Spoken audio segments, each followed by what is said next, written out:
Hello. My name is Eric Shaqfeh, and I'm the Lester Levi Carter Professor of Engineering at Stanford, and it is my pleasure to be here to interview a person who's a giant in the field of chemical engineering and fluid mechanics. He's been my friend and mentor for 30 years, and originally my PhD advisor, and he's Professor Andreas Acrivos. So welcome, Andy. It's wonderful to be here and talk to you about your life and your impact on chemical engineering and fluid mechanics. So I look forward to answering your questions. So I thought we'd start more or less in chronological order. So let's talk about your upbringing and how that essentially prepared you or steered you towards engineering and science. I know you were born in Athens, and I know you went through your elementary and secondary school education in Greece. So why don't you talk a little bit about that experience and how you came to be a scientist? Good. Well, I was born with a golden spoon in my mouth. I had very loving parents. I was brought up in a cultural environment. My parents were lovely people. They were part of the Athens society, very well established. So I had everything I wanted as a kid.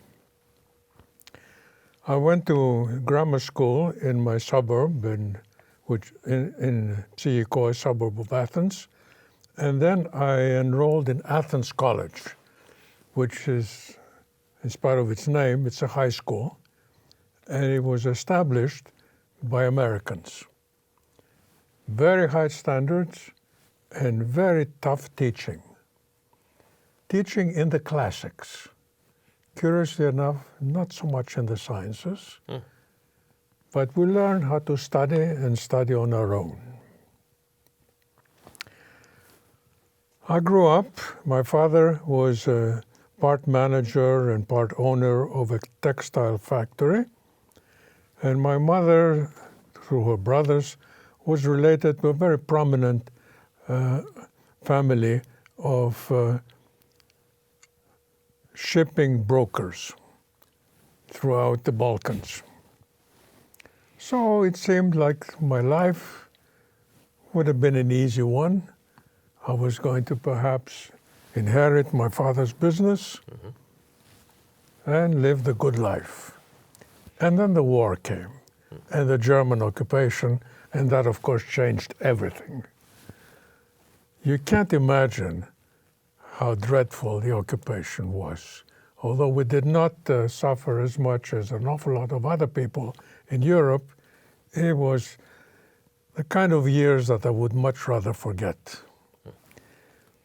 Now, as far as to what extent my life steered me towards science and engineering, that's a more complicated question to answer, because although my father was trained as a chemist and did, as I said, textile engineering, there was never any talk about science in my family. The whole background of that kind of society was in commerce. And so I never thought too much about making a living until the war came. And then the equation changed. So then how did chemical engineering or engineering itself ever come into the picture? Well, my passion when I was a teenager was history. And had I been, let's say, affluent, I think I would have become a dilettante historian, and perhaps a professional historian. But I had to think about making a living. And in those days, the best students went into engineering. So I was a top student in high school, and so engineering had to be. Now, what kind of engineering? Yeah. Well, my father was a chemist. I wanted to be an engineer, so, the two pointed me to chemical engineering, even though I had absolutely no idea what chemical engineering was about. And curiously enough, many of my contemporaries in the States, whom I've met after many years, chose chemical engineering for the same purpose. Okay. They wanted to study engineering, and somebody in their family was a chemist. So was a chemist. I see. And that's how it all became. Okay. So now you were essentially finishing high school in Greece, and I know you were an undergraduate at Syracuse here. How did that transition happen, and can you contrast those two experiences? They must have been enormously But different. first of all, why Syracuse? Yeah. Well, it was in 1947. Europe was completely devastated by the war. Greece was in the middle of a civil war. So I had to get out and try to get my education in just about the only place that offered an opportunity, and that was the United States. And thanks to the intervention of the principal of Athens College, who wrote to a whole bunch of universities in the state, I was offered a scholarship at Syracuse University. I didn't know a thing about Syracuse University. Okay. And so I went there. I and a classmate of mine together went to Syracuse. We took a converted troop ship with lots of immigrants, ended up in New York. Yeah. We had no relatives in New York or in the States. Yeah. And then went to Syracuse to study. Well, I'm extremely grateful to Syracuse for taking me on. Yeah. I mean, without that scholarship, I would have never come here. Okay. At the same time, I must say that the education I received at Syracuse left an awful lot to be desired, Well, especially in engineering. yeah. I mean, it prepared you well enough, though, to go to a very, very good PhD program. And at some point, you must have impressed people enough with your Syracuse education to be taken on by the University of Minnesota. Well, first of all, what I had to do, aside from chemistry, I had some very good chemistry teachers. Yeah. But aside from that, my education, whatever I learned at Syracuse, I had to learn on my own by reading the books. Okay. Because unfortunately, the poor teachers, they were overworked. I mean, I'll give you one example. We had this fellow. He had his PhD in chemistry. He was an expert in catalysis. And yet here he was teaching courses in fluid flow, heat transfer, process design, process control. You mention it. Yeah. And the poor fellow just didn't know anything. I can tell you stories about that. And this was typical. So I was a top student, and I got all A's, except for I got a B in lathe. I couldn't figure out how to work a lathe. And in drawing, I was lousy at drawing. Okay. But aside from that, I had a straight A. Okay. And then when I finished, my plan was always to go back to Greece, Oh, okay. because there was a lot of pressure from my family to go back. Of course, yeah. I was the only son and so Right. on. But I felt I had not learned enough, that my education was not quite as thorough as I was expecting to allow me to function as an engineer. So I thought I should go to graduate school and just get a master's degree. And so I applied. I applied to MIT because everybody wanted to MIT, and as far as Greece was concerned, there was only one school that was MIT. Right. And I applied at Princeton, I applied at Columbia, and in fact I went and visited these schools at my expense. But they all told me, well, we'll accept you, but there's no financial aid, Right. which I couldn't afford. So then I decided, well, let me look at other parts of the country. And eventually I focused on my attention on two schools, University of Illinois and University of Minnesota. Now, And I was trying to decide between the two.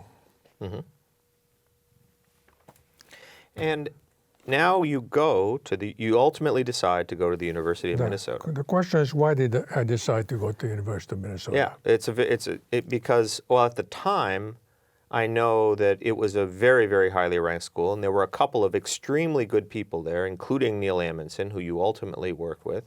But he's in the area of applied mathematics. He's an icon in the area of applied mathematics. You didn't really have that background. I mean, you had a good education, as you say, of your own making. So how did that happen?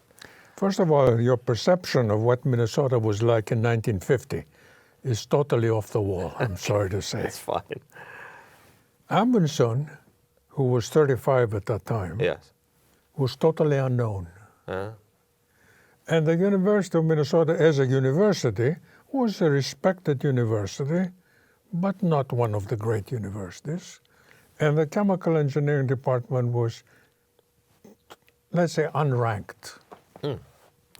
Completely different than it is today. That's right. Absolutely. So it was a total unknown. Wow. So I was trying to decide between Illinois and Minnesota. And remember, my main objective was to get a master's degree and go back to Greece. So I looked at the catalog, what kind of courses I would take. And they looked about the same, advanced distillation, advanced mass transfer, advanced fluid flow, and that kind of thing. But there was a 2-quarter sequence of courses in Minnesota that really appealed to me. And they were called plant design. It was a beautiful description of how you go about, what are the principles of designing the plant, how to take economic factors into consideration, and so on and so forth. I said, that's what I need. Well, that's what you need for Greece. For Greece. You see? So I chose Minnesota. So I went there in the fall of 1950. And the first big surprise for me was a new building, which I didn't expect. Like all chemical engineering departments in those days, chemical engineering in Minnesota had started in the basement of the old chemistry building. Yeah. But in 1950, they had just opened up a brand new building of its own. The next big surprise was meeting Amundsen, who impressed me immensely at first glance. Really? As a person, you could see that this was somebody that was going to go ahead. He had that magic in him. And he was the advisor of all the incoming graduate students. Oh, okay. Was there a partition between master's students and PhD students, or were just graduate students? They were all graduate students. Yeah, okay. And your idea of getting a master's, that you were lumped in with other people that wanted to get PhDs, et cetera? Yes, but most of us, well, I would say a good part of us were master students. Okay. And we were supported by teaching assistantships. Right. There was no research. There was no research money for graduate work. So the third surprise is when I talked to Amundsen about my program, he says, well, what most people do is they decide on a minor. And if you want, I said I wanted chemistry, physical chemistry. Well, you take these courses, physical chemistry, and then you can take these courses in chemical engineering. I said, how about, these plant design? He says, what's that? Well, here's the catalog. It says this course. See, this silly course? My God, we haven't offered that course for ages. Good thing you told me about it. I'll make sure that it gets out of the catalog. There you go. Because so there I was, choosing Minnesota for the wrong reasons, making the best decision in my life, but for the wrong reasons. This is remarkable. So then you go there with the idea of getting your master's, and then going back to Greece. Yeah. You went there with the idea of taking these plant design courses because then you would need that to be essentially a practicing chemical engineer back in Greece. And really, none of that happened. What you ultimately did was actually get your PhD and ultimately go into a teaching career in the United States. So how does that happen then in your... Well, first of all, I had a wonderful experience as a graduate student. Yeah. Superb courses. Both with Amundsen, who was a fantastic teacher, and also in physical chemistry. We had some excellent teachers there. And I learned a tremendous amount. I really enjoyed it. Yeah. And so then I said, you know, it's a lot of fun being a graduate student. So why stop at the master's degree? And of course, they were very happy to see me continue. And I was given a thesis in the hot topic of the day, distillation. Yes. But it was a very tough mathematical problem. And, you know, I still sometimes read my thesis, and I should give it to you because you're going to enjoy reading it. It's really a beautiful thesis. And I had to invent a new transform in order to solve the equations that I described distillation. It was a difference integral equation that nobody had ever looked at before. And I had to invent this transform. It was great. Now, so I got my PhD there. I'm finishing in 3.5 years. And I still didn't feel quite prepared to go back to Greece. So looking around for something to do. And in those days, this is 1954, foreign students just could not get a job in industry at all. In the United States? In the United States. Right. So, okay, teaching. And Amundsen would go around to everybody else and tell them he had this great student, and would they hire him? And he talked to Charlie Wilkie, who was the head of a chemical engineering program. It was not a department yet in Berkeley. And so I was offered a temporary position as an instructor for 3 quarters to teach applied math. Okay. So Neil essentially shopped you around as a professor hire, as a teaching hire. Yes. And you were amenable to that. You wanted to do that because you weren't ready to go back to Greece at that point. Yeah. And the place you landed then was a temporary teaching position at Berkeley. Not only that, but I still have the letter that offering me that position from Charlie Wilkie, saying that under no circumstances were they going to extend that appointment. And I was always very fond of showing this to Charlie. Showing that to him, yeah. So were you going to do research? I mean, a temporary teaching appointment. No. Not the, generally the idea is that they teach and probably teach a lot. No, I was, and this is the nice thing about that appointment. Yeah.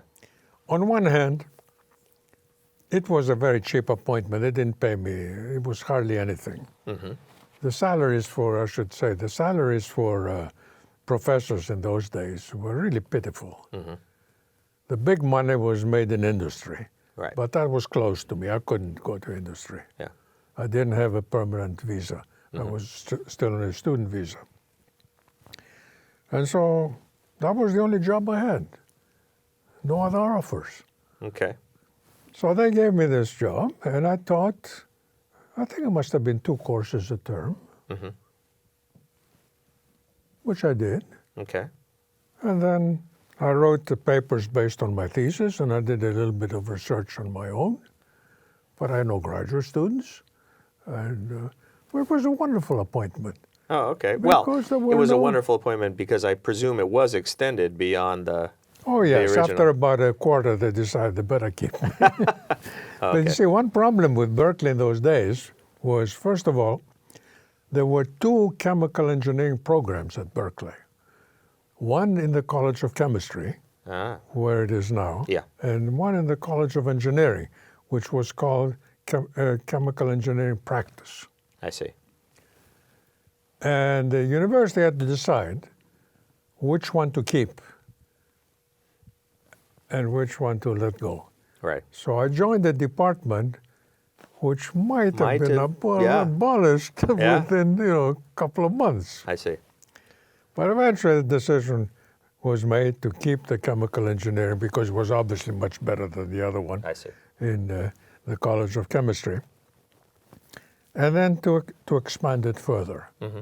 So, and the other thing was that I had wonderful colleagues. I mean, you cannot imagine, as I look back, how extremely supportive the 5 original members of that department were towards the younger people. Wow. There was Charlie Wilkie, who was the chair Yeah. and the intellectual leader, and Ted Vermeulen, and Charlie Tobias, Don Hanson, and Leroy Bromley. And they were always extremely solicitous and trying to help us in any way he could. When I say us, it was Gene Peterson, who had preceded me by 1 semester, and then John Prauschitz, who came after a year and a half. So it was a very good environment where everybody helped everybody else. We were all trying to take, if you like, unrated department and build it up Right.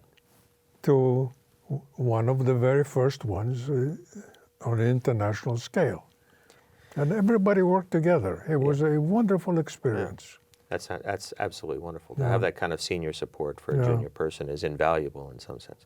Now, we've forgotten about a very important thing, and I'll get in trouble if we continue to do this.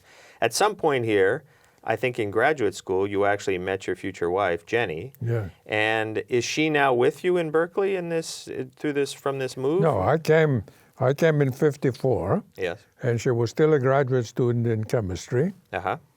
And she got her PhD in '56. Okay. And then we got married in Cuba, where she's from. Okay. And then she came Okay. to Berkeley. I see. Okay, fine. So you're there. You're now on an appointment that is, in some sense, extended. You're doing some research. Do you start to have graduate students? Yes, and the thing is, I had to make a decision as to what I would do for research. Right. And the strange thing is that I never really formally studied mathematics. The only formal math course I took was a freshman math, differential and integral calculus. Yeah. And all the other math I learned on my own, and by taking Amundsen's courses. By taking Amundsen's courses. But also, in addition, by learning on my own. And for the first few years of my career, what I was doing is what Amundsen was doing, in a sense. I had mathematical skills with analysis, and I could use them to solve various applied problems of interest to chemical engineers. Right. I wrote, for example, one article all by myself on the applications of matrix mathematics to chemical engineering problems. Mm-hmm. And it was a nice paper, very original, because nobody had thought of doing that before. Right. But I came to realize that this won't lead anywhere. I mean, just picking one problem here and solving it and doing this exercise and so on. I needed a field. Yeah. So I looked around for a field, and I had a friend, Tom Barron, who was a researcher in an upcoming administrator at Shell Development Company in Emeryville.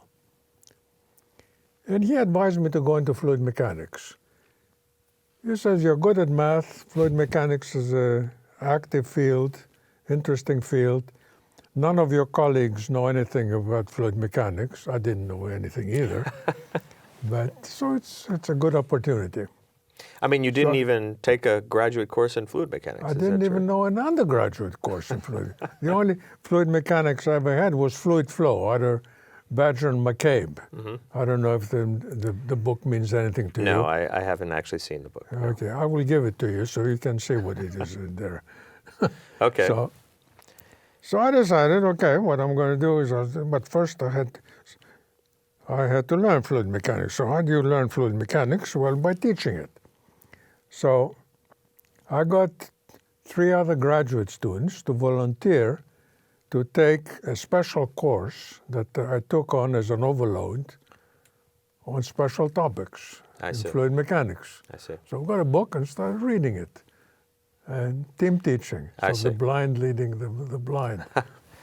And how many people were there? Just me and the 3 graduate students? The 3 graduate students. I see. And I took it as an overload. So, right. Okay.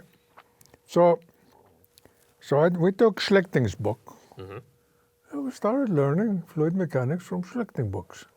And then I had a friend, Larry Talbot, in aeronautical engineering at Berkeley, who had a fluid mechanics background, and every time I had some questions, I didn't understand some things in Schlichting, I would go to him and he would explain things to me. Right. So that's how it's ironic. Here I started my career teaching applied math, having had no formal training in mathematics, and ultimately teaching fluid mechanics. No formal training in fluid mechanics. No training whatsoever in fluid mechanics. Yeah. These things could never happen today. Yeah.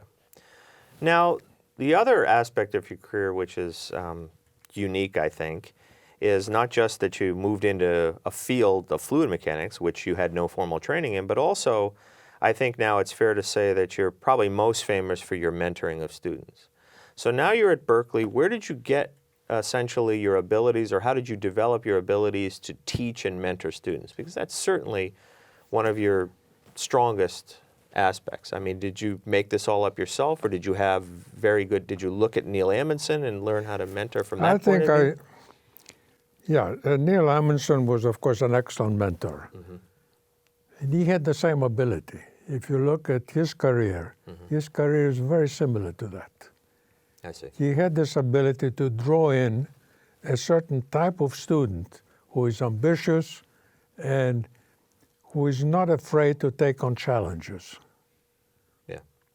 It seems like a real secret that you have. I mean, you historically, you've done that in a there's an incredibly strong string of students that you've had. And they've been very attracted to your mentoring. And I think that's something that you developed and you're unique at, so it seems interesting. Well, the other person who I think there's a close parallel to that was George Bachelor. You see, I spent my first sabbatical in Cambridge in 1960. And the reason I went to Cambridge is, again, Amundsen had been there in 1954. And he told me that it was a great place. And he loved it. He met some outstanding people. So I decided to go there. Yeah. And that first sabbatical, I was housed in the chemical engineering department. But I met George Bachelor because at that time he was heading what was called a fluids unit. It wasn't even a department in the old Cavendish laboratory on Free School Lane. And that department was housed in either 2 or 3 rooms, and the total acreage of the 3 rooms was no bigger than this room here. So you had, everybody was on top of everybody else. And 2 things impressed me immensely. First of all, meeting Bachelor. Bachelor was only 8 years older than I. Yeah. But he had already established an international reputation. And he was like Amundsen in the sense that he had a magnetism which attracted the top students who wanted to get ahead. Yeah. And the other thing that impressed me is they had a small library. And the library contained the thesis of all the people who had gotten their PhDs in this unit. And there were about a dozen theses. I looked at the names, and I knew everyone, any one of them. Starting with Bachelor and Townsend and Philip Safman and Fritz Ursel and Anthony Pearson and Brooke Benjamin. And, I mean, all enormous names in fluid mechanics. An incredible name. Yeah. Ian Proudman. I mean, yeah. And I said, you know, this is really what. Yeah. what education is all about. And this started a relationship that Yeah. you continued for years and years. I Yeah. mean, going to Cambridge, sending students to Cambridge, etc. Not only that, but it made a great deal to me professionally that I was, as a visitor, I was accepted to the club. You see, this was, in fluid mechanics, I was an outsider. Yeah. And one of the problems for an outsider is being accepted by the leaders of the field, even though you don't have credentials. Yeah. All right? Yeah. So this is something that I had a great deal of trouble accomplishing in the States. I see. Everybody looked at me and said, well, what's this chemical engineer doing in fluid mechanics? Hey, what does he know? Yeah. Obviously, I didn't know much. Yeah. But But- soon it was completely different, right? It was soon different. fluid Well, it took a mechanics- while. Yeah, it took a while. But you see, with Bachelor, he accepted me right away, and I became, and I still remember how elated I was to be able to publish my first paper in JFM in 1962. 1962. I made it. And 1962 was a very good year because in addition to that JFM paper, I published this paper with Tom Taylor, my graduate student from Berkeley, on heat and mass transfer that you're Yeah. past the sphere, that you know about it, Yes. which really established me as my credentials. Now, so sometime in this period of time, so now you have this relationship with Cambridge, you're teaching at Berkeley. So the story goes, the people at Stanford, in particular Dave Mason, comes to you and says, we're going to try an experiment at Stanford. We're going to try to grow a chemical engineering department, again, out of a chemistry department. And in this conversation, somehow he convinces you and somebody else, Michel Boudard, ultimately, to come to Stanford and start a department. Yeah. How does that happen? Because you're obviously very happy at Berkeley. Yeah. They had set you up, and you had begun to have an international reputation, at least in the area of fluid mechanics, which is quite a difficult thing to do without formal Yeah. training. So why don't you talk about that transition? Yeah, it was a very difficult decision. What led me to that? Well, there are lots of factors. One of them being that the department at Berkeley, as I said, was started by 5 people. Yeah. And they were the leaders. And I respected their support. But eventually there comes a time when you say, well, I want to do something that is going to be different. And it's hard to do it in the present environment because the people who control the department wanted to remain in a certain direction Right. that I wanted to go away. And so it's different. What do you do? You can't throw them out. You respect them, and they've been good to you. Right. So there was this ambition that I wanted to create a department which was in the image of what Minnesota had become during that time, or was beginning to become during that time. And the fluid mechanics program at Cambridge was a small but very high class science with a great deal of science in chemical engineering and fluid mechanics. Right. So this is So- what you so imagined that- Stanford was going to be like. That's Okay. right. And Stanford was starting from ground zero. Right. In addition, there were some other constraints. As you know, Jenny, my wife, had a PhD in chemistry, but in those days, getting a full-time position for chemistry for females Yeah. was essentially out of this world. I mean, there was no out of any consideration. So she had temporary appointments. First, she had a postdoc at Stanford, and she Oh, I used to didn't know. commute from Berkeley. Who did she work with at Stanford? In the applied physics department, in the Hansen lab, with somebody by the name of Scott Blois, who himself had a temporary appointment, so it was nobody that you had ever heard of. So eventually that was transferred to, it became a postdoctoral position in the so-called radiation laboratory, where she worked with Pitzer, and that was a very fine in chemistry. Right. But this was a temporary position, and she always felt that people were hiring her and kept her on because of me. Oh, I see. And that was uncomfortable. Yeah. So a possibility arose at San Jose State for a bona fide teaching position, Right. with the possibility of doing some research, although they only have master students there. And she applied there, and she received it. Okay. So that meant we had to move out of Berkeley as far as living there. Yeah. The question is, where do we live? On the East Bay or on the other side? So we visited Stanford, and we saw the place where we could have a home. And so it was an inducement. Yeah. But I think the main consideration was that this opportunity to develop something unique from scratch Was what really induced you to go? Was exciting and new and different? That was exciting. Now, why don't you talk about that? Because Stanford Chemical Engineering then changed. You were there for 25 years or more. Yeah. And talk about whether that happened, that vision of it growing up happened, and then how it transformed after that. Well, what happened is that, I came in, and when I came in, the department had 4 people, and I was the 5th person.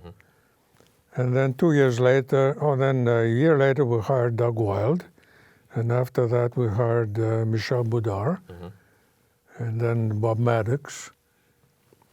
And 2 of the original people left. One went to industry, and the other one did not get tenure, and so he left. And it was, again, like the original Berkeley department. It was a small department, extremely congenial. Everybody was working together. We were helping one another. We were interested in each other's research. We had an excellent seminar program. Everybody attended. So it's a great scholarly learning environment. That's right. Yeah.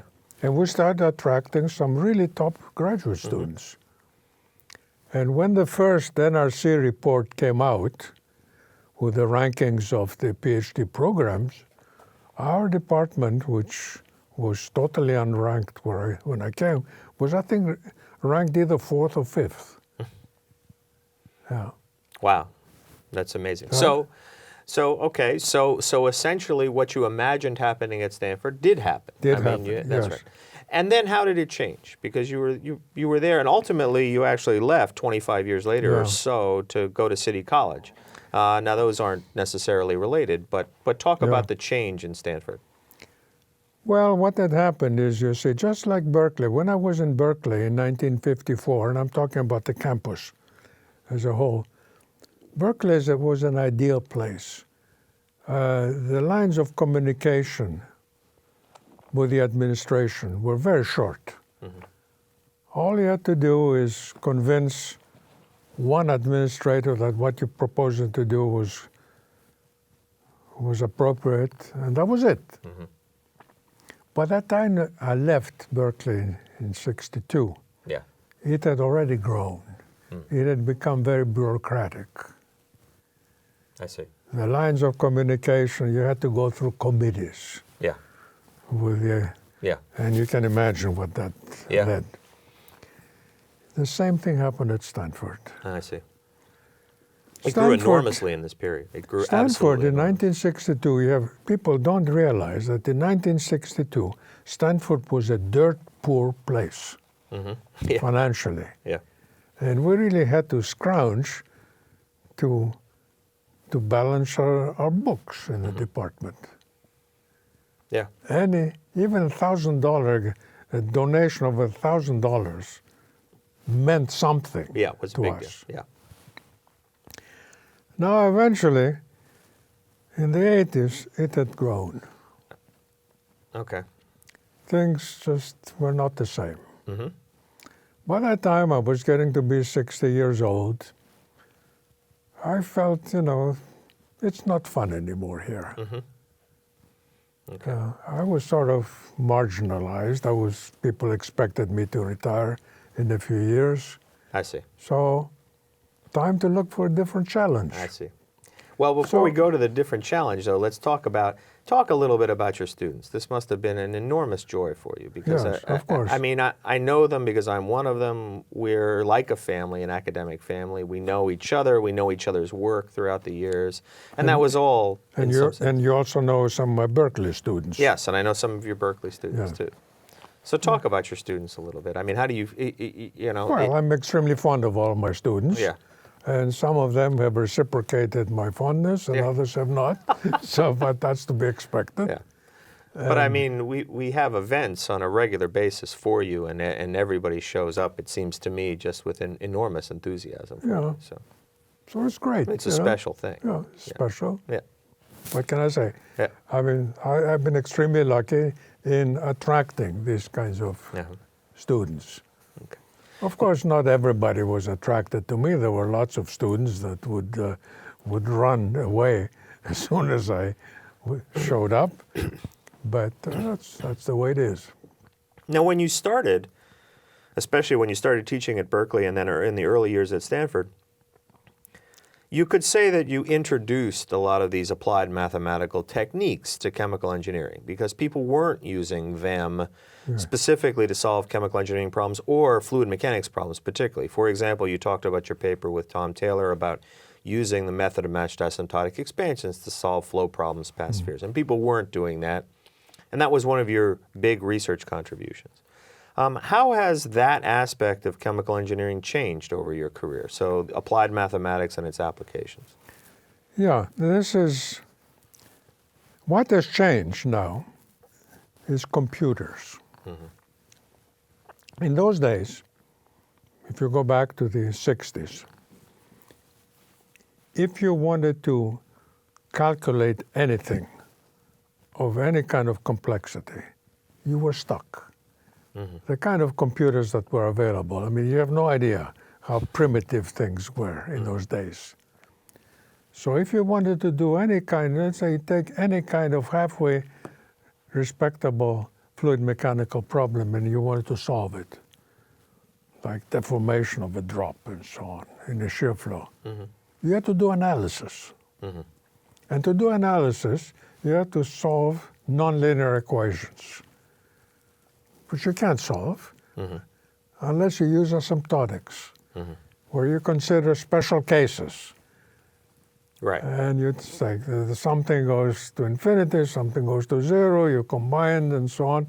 So you get a pretty good idea. So you must develop a skill with a lot of physical intuition to try and figure out the kind of approximations you have to make in the mathematical description of the problem to come up with a solution which is useful. Because you cannot do this through calculations. Right. Nowadays, with the way computers are evolving, as you know, it's easy to do calculations. And so there's, of course, good side to it, and there's a bad side to it. You do the calculation so you can get an answer to a question that you are interested in very shortly.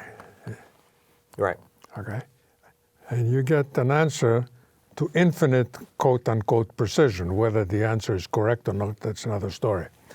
But you can get an answer. Yes. So that's the good part. The bad part is that you get all these answers, but they're for a very, very specific set of conditions. Because you have to put numbers in the coefficients of the equation for the particular problem you're trying to solve. And your rush to calculate these special cases, you don't devote as much attention to trying to unify the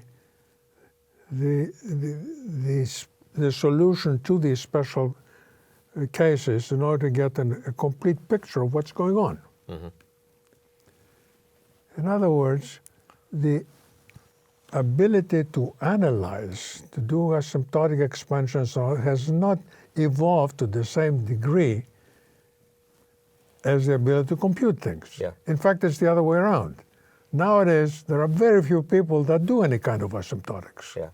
And that's a shame. Yeah, and with that, I know you feel this, or at least have expressed it to me, that perhaps people's physical intuition isn't nearly as developed, because in the process of doing that analysis, you develop a physical feel for the situation. You had to. Yeah, yeah. Because if you did not have this physical intuition, you could not, just using mathematical techniques, come up.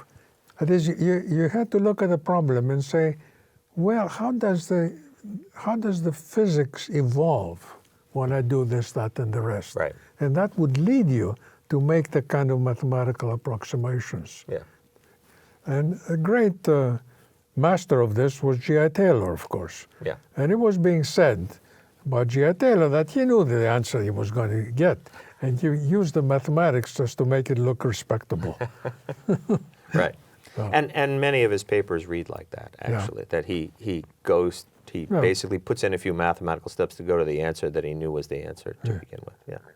Now, but on the other hand, you were one of the first people to actually use the computer in fluid mechanics to solve fluid mechanical problems. So you did find value in using the computer all through your career. But I did both. Yeah. You see, I solved the problems that I could do using asymptotics, and these I could not do. I used numerical techniques and always try to sort of blend in the results with the ones that I got using asymptotic analysis. Right. Right, and that's this is what's missing. And if you look at your students, I think they still all do that, even though obviously most of your students are involved in large computations of things. They're still using asymptotics to develop physical intuition, which is an art that's, well, it's somewhat lost in chemical engineering, but it's still being taught by your students. So hopefully it might have a renaissance, right, with microfluidics and microhydrodynamics. Anyway, let's talk about your next challenge. So now you were at Stanford 25 years, you're in your 60s, and you decide you need to go to another challenge, and that other challenge was going to CCNY, City College of New York, as the Einstein professor and director of the Levich Institute. Talk a little bit about that. It's a great place. Yeah. Again, you go to a place, the Levich Institute was established by Benjamin Levich, but it had not really amounted to anything. So I went there and sort of developed it. And now, especially as a result of my successor, Morden, it has developed into a great place for doing fluid mechanics research. It has established an international reputation. Yeah. So. And you had a wonderful time there? You were there for what, a decade? Officially, I went there in January 1st, 1988. And I retired officially 12 and a half years later, in 2000. But I stayed on for several years more, took on students, took on postdocs. So essentially I spent 20 years there. I see. It was great. I mean, they get excellent students. The undergraduates, some of these undergraduates are just fantastic at City College.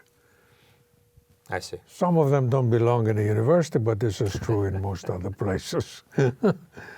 But and some of your colleagues, some of my colleagues were really wonderful people. Okay. Amazingly so. Yeah. So you're now officially retired. So I'm officially retired. And you're back here at Stanford. I'm back at Stanford. And in the mechanical engineering department, actually. And it's a good group. It's headed by Parviz Moin, as you know, the Center for Turbulence Research. It's again a small, internationally famous group. Everybody's very nice to me, for everybody else, and it's great. So one of the things I'm struck by, and I obviously I see you a lot, and we talk a lot, and one of the things you told me, in fact you told me this a couple weeks ago, is that, in your present role, people come to you all the time and ask you for advice as to, advice about their career, what steps to make, how to make decisions, etc. And you said to me, and this is really interesting, that maybe you're not the best person to ask that question to now. That's right. Why don't you tell us why you think that? Well, I belong in a different generation. I belong to the last century. So my formula for as an academic was, I look around, I choose problems because I find them fascinating from a fundamental point of view. And I work on them. And I was very lucky. I could always get support to work on the things that I wanted to work on. And there was never any pressure on me to have lots of students. The maximum number of students I ever had was 6. That's remarkable considering today's climate. Yeah. I mean, because now 6 is considered a very small group, actually. I know. Yeah. And now people, the pressure in a research university is immense to get big groups with, of course, lots of money. And so people are forced to work on things that I personally find not at all satisfying from an intellectual point of view, just because there's money. Yeah. And so if I were to advise somebody to say, okay, focus on what I did. Make sure you only take the very best graduate students. And if you can't find anybody 1 year, just don't take anybody. And work only on the problems you're really passionately interested in. Yeah. He's going to end up with a group of 1 or 2 or 3 or 4 people. And in today's environment, this will not get him anywhere. I don't think the university is ready to appreciate somebody who does precisely what I just finished saying. So what advice do you give young people? The kind of advice to do is, listen, you're a grown-up person. What you have to do is you decide what you want out of life. Take advantage of your opportunities and do the best you can, whatever will excite you. Yeah. Now let me add something you did not ask me, although it may have been one of your original questions, about my legacy. Okay, we talked about my legacy in mentoring students. Yeah. That, of course, is a good part of my legacy. But there are other aspects to my legacy, of which I'm very proud of. One is, as you know, I was the editor of the Physics of Fluids for, 16 or 17 years. And I'm really very proud of that. Physics of Fluids was established the same year that JFM was established, in 1956. And it started out as a fluid mechanics journal. Eventually, they took on the plasma physics community, who wanted a journal for their papers. And what happened is the fluid mechanics component shrunk down to essentially 5% of the journal. Yeah. So when I became co-editor, it was my task to build that 5%, to make it big enough so that we could split off from the plasma physics community and have our own journal. Yes. I remember you worked very hard at that because I was a graduate student when you were. It was a very, very exciting and fulfilling task to do that. And I was extremely proud of myself for having accomplished this. Because when I finished being the editor in '97, the journal was well on its way to become essentially equal, for practical purposes, terms of influence to the Journal of Fluid Mechanics. Yes. And it's very, very successful today. Yeah. Continues to be very So successful. I'm extremely happy about this. The other part of my legacy is that I've been involved with 3 departments, Berkeley, Stanford, and City College, where by being present, I really had an influence. Now at Berkeley, of course, the credit goes to Charlie Wilkie for good reason.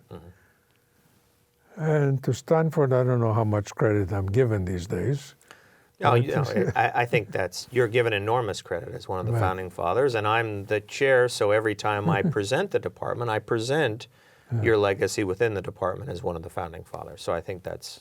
And City College, of course, I've had a big impact there, so I'm very proud of that.